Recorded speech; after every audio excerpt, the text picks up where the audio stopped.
Stronger climate action ahead.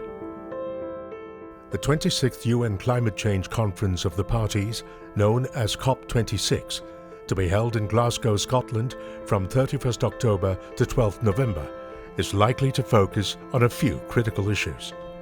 Stronger commitments by countries to climate action, known as Nationally Determined Contributions or NDCs. COP26 will be the fifth such summit since the Paris Agreement was adopted in 2015. It's meant to be where all 191 governments that signed the Paris Agreement strengthen their commitments to cutting carbon emissions and fighting climate change. Many have already done so, but over 70 countries have yet to submit updated targets. On the current trajectory, the latest NDCs taken together still imply an increase of about 16% in global greenhouse gas emissions by 2030, compared to 2010, according to the latest UN report published on 17 September.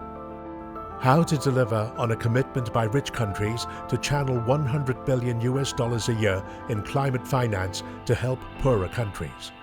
This promise was first made over 10 years ago and reiterated in the 2015 Paris Agreement, but has not been met.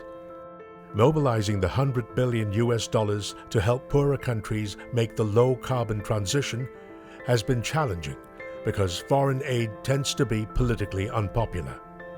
However, leaders in advanced economies such as the US and Europe also recognize that failing to follow through on this commitment to provide financial support makes it far less likely that poorer countries will deliver on the emissions cuts needed to reach the Paris Agreement goals.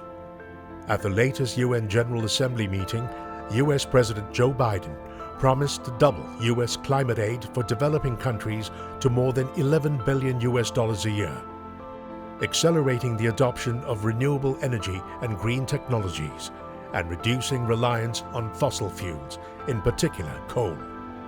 There's growing international momentum to phase out coal, which remains the biggest contributor to global carbon emissions from fossil fuel use and industry.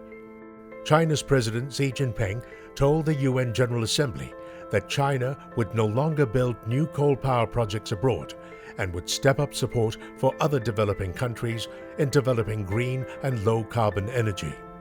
Although no details have been announced, China's latest move could drastically reduce the financing of coal plants in the developing world, while increasing its investments abroad in clean energy and green technologies.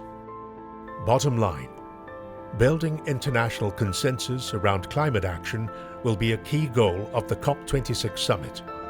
We continue to advocate a prudent strategy of adding diversified exposure to a wide range of potential beneficiaries of the global transition to a carbon-neutral economy, given the all-encompassing nature of decarbonization efforts worldwide and the fast-evolving but uneven rollout of supporting legislation and regulations across the world.